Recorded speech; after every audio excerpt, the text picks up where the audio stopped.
My name is Andrew Melchor, and this is my informational speech for communications class. And here are my 6 audience members who are 16 years and older. Ernesto, 22. Lucy, 76. Pam, 36. Carmen, 54. Pauline, 80. Carlos, 45.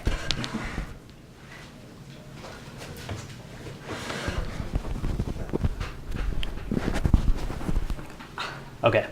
I want everyone to think about a time they've been put in a leadership position, whether that was in the sports world, the classroom setting, at work, or even just getting a night to go out with friends and trying to get the night going. Nevertheless, we've all probably been put in a position whether we know it or not. Now, whether we've been a good leader or a bad leader is up for question. And I believe there's different components and a variety of factors that go into this. But today I'm going to focus on 3 major components I believe make up a good leader. In my opinion, that consists of leading by example, not micromanaging, and if you do, which we all probably fall victim to at some point, how to combat micromanagement. And then last but not least, instilling motivation and a good morale around your peers. Leading into it, leading by example. When you think of a leader, you think of someone that you look up to. You're going to follow in suit with them day in, day out.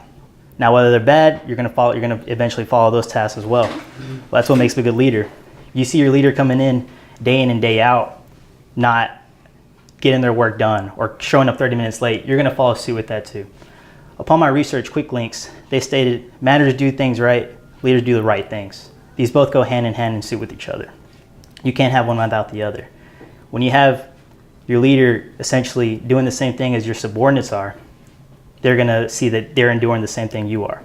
They're going to go and see, okay, my leader, he's in there, he's doing the struggle, he knows what is going on. So we can both have a mutual understanding of trust along with that. Going along with that, your subordinate is going to pick up on the things that they're doing, coming in earlier. Oh, okay, so there's no reason for me to do it, not to do it. I can stay with it, I can keep doing what I'm doing because I see my leader doing it, and I'm exemplifying what they're providing. Cron.com also went on to state that leaders lay down the foundation of what lies ahead. So every step of the way, you have your leader or your superior giving advice and guidance to your subordinate, as they should. That way, they're able to tell what needs to be done. They set the example. Your leader should be the standard, and the guidance and the leadership that they're giving to the subordinate should exceed that standard. What goes next into this is micromanaging. And at some point, we've all been victims of micromanaging or been micromanaged. This is simple as a parent telling their child to go clean their room. Fair enough.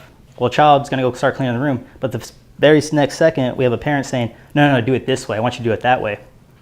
Well, the child's kind of damned if he does and damned if he doesn't. He's getting ridiculed every step of the way, he or she. The same as in the business world, on a sports team. If you're getting micromanaged every step of the way, are you really learning? Harvard Business Review goes on to state as well, it hurts you and you don't learn. So if you're getting ridiculed and getting breathed down your neck every step of the way, are you really learning?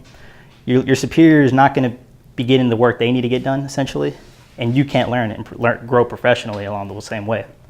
So what's left? What is the cost? Was it worth the cost of said task getting done? But what's the cost of it? You have your subordinate not learning, and you're not able to get to your work that you need to get done. The way to combat this, as Harvard Review also states, was to communicate effectively when you're delegating to your subordinates. This will leave your subordinates room to understand what they need to get done and what to accomplish. There's no room for assuming. When you effectively communicate what you need to get done, the subordinate will understand this.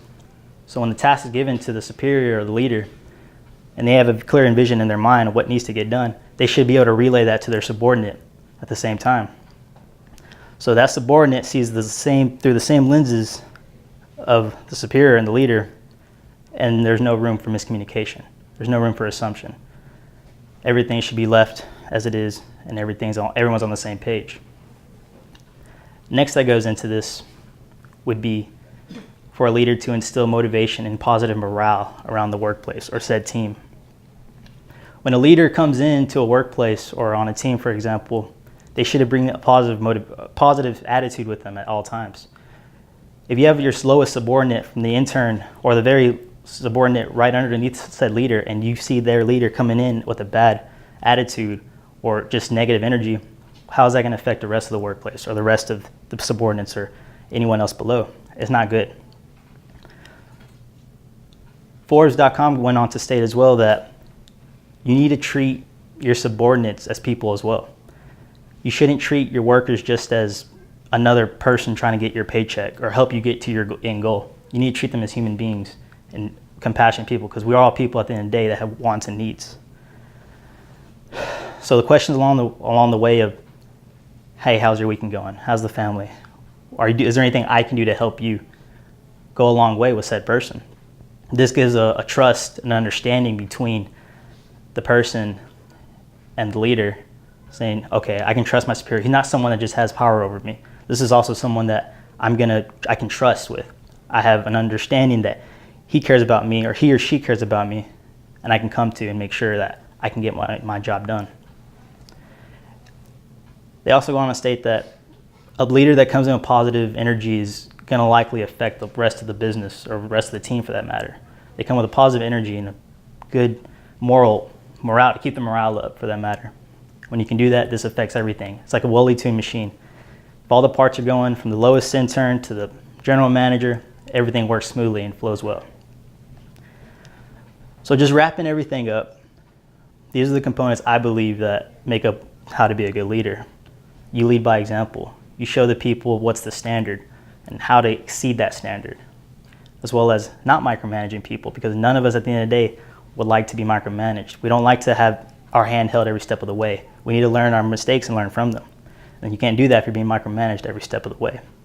And last but certainly not least, a leader should be able to instill motivation and keep a positive morale. That means a leader coming in and day out, keeping up the attitude. I get leaders aren't robots. We're all the same people. They're going to have their bad days too. But for the majority of part, they need to be able to keep that positive morale up at all times. That concludes my presentation. I hope that you've gotten something, new information you may not have learned before, and you can instill this into your daily lives. So for the next couple minutes, I'm going to take any questions you may have. Yes, ma'am.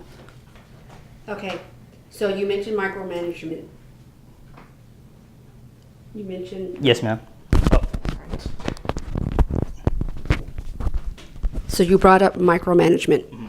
Now, I don't believe in micromanaging, but if you work for a company who sets those standards or those procedures, they have procedures in place, what are you supposed to do? It's a very good question. I'm glad you asked. For someone that has a company has procedures like that, I believe micromanaging is acceptable to a point. But if you're at that stage to where you need to be micromanaged, there's a way to go about that, I believe. Because if there's a consistent problem ongoing that the same job's not getting done, then yeah, we need to go about that. But even at a place where if it does need to get micromanaged to an extent, I believe you still let them go and do that employee or that team member still goes about how they would do it. And maybe, yeah, you keep a close watch over them. Have a supervisor, hey, I just watch them for me, see how they're doing. That way you're not directly doing it, and the manager and the employee, whoever the subordinate is, they're not feeling like they're breathed down on their neck by the manager or the superior, for example. Any more questions? I have one. Yes, ma'am. Now, does this also work for everyday life? This is a real question. I believe so. Leadership, it doesn't necessarily have to be in the workplace or on team sport. I believe we use leadership qualities in everyday life, like you said.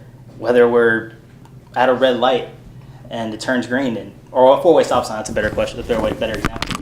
No one's going. Well, you got to make a decision. You go. I mean, it's in a very small sense and a minuscule scale, but at the end of the day, that was a leadership decision. That was a leadership quality. You got to know how to be a leader. Someone else may see that, oh, okay, hey, maybe next time I'll take the initiative and go for it.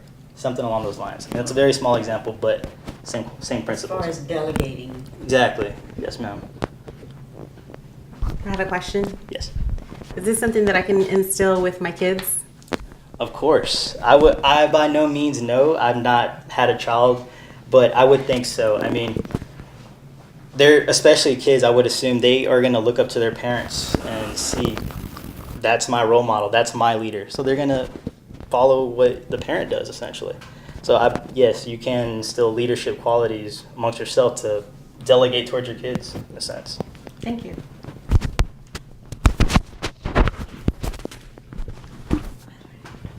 So Yes, sir. the other day I was driving home and somebody had dropped something off their truck and everybody was passing this one person by. I decided to do a U-turn. I stopped, and as soon as I stopped and helped this person, everybody started to slow down and get out their vehicles and try to help out this individual as well. Is that some sort of leadership on trying to help somebody out as well? I believe it is, because at some point, in that initial example right there, someone made the initiative to stop. And I like to believe leadership's almost like a domino effect. Going back into leading by example. They see one do it, they are going to follow suit. And that's exactly what happened there. They saw one stop, oh, I should go ahead and stop. It only takes one to get the ball rolling, and that's what happened there. So yes, sir, I do believe that is an example of leadership quality and how to be a leader. That's all the questions. I conclude my performance for today, and thank you for all sharing and participating.